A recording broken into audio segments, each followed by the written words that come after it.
What was interesting was you made, your money from Power, and you were on for 6 seasons, right? Yeah. But you didn't actually spend any of your Power money until you were done with the show. Yeah.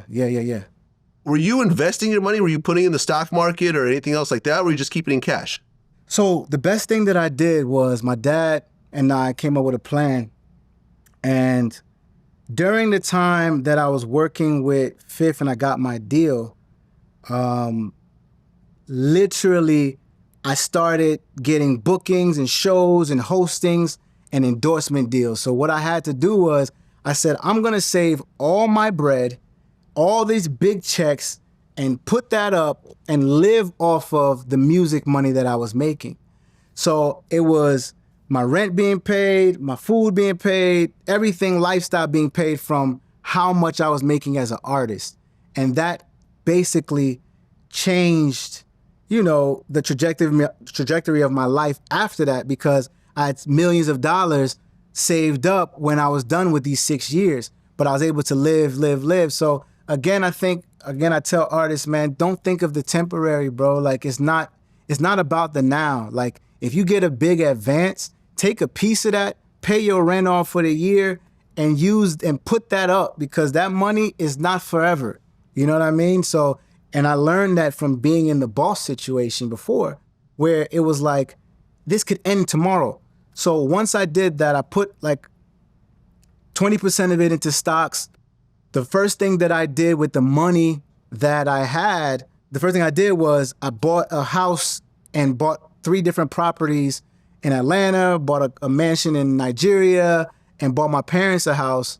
So real estate was taking over, because I knew that once I get this cashed out, now I have these assets that I don't have to worry about. And if I sell these in 2-3 years, they're gonna be worth, hopefully a couple million. So that was my mindset, but it was all about preservation, and then knowing that like all of this is temporary. So if I know that I have 3 possible retirement plans paid off, that in 20-30 years, if I just keep these properties, I can say, oh, let me get my 4 million, let me get my 3 million, let me get my 2.5 and be right back. So that was my mindset, because again, it's not worth all of it.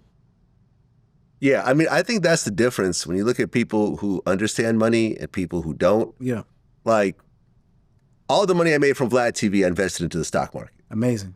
Right? Yeah. And, Google stock, Amazon stock, Tesla stock, like all those went up. Yeah. And then, eventually, like I bought a house a few years ago, I was able to buy it in cash. Yeah. And I know what you mean. It's an incredible feeling knowing that this is yours. You have the deed. Yeah. The bank doesn't have the deed. No, it's mine. You have the deed. You just have to pay for the property taxes. And when you said preservation, that's so important, because people who know money and who have money, they're trying to preserve their money and slowly grow it. Yeah. When you don't have money, you're trying to flip it. Yeah. You're trying to bet it all, Absolutely. Which usually ends up in you losing it all.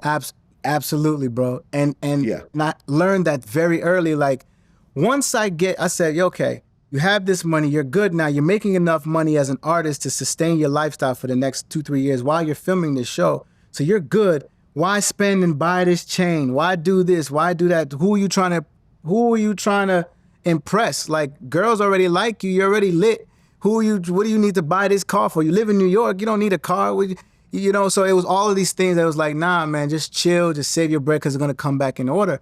And what ended up happening is, at this point, years later, one of those homes is now paying for the build of my big home, so it worked out, and we just keep flipping it like that. So an investment that I did 5-6 years ago has paid off for now. And I think, we don't explain that enough to the youth. Everything is so temporary, and everybody's so insecure these days that they got something to prove, when you don't got to do that. You know what I mean? Everybody got, I want the biggest this, biggest that, biggest that. Nah, man, just be you. And if you're lit enough, you are who you are as a person is just gonna stay, be the calling card for your success.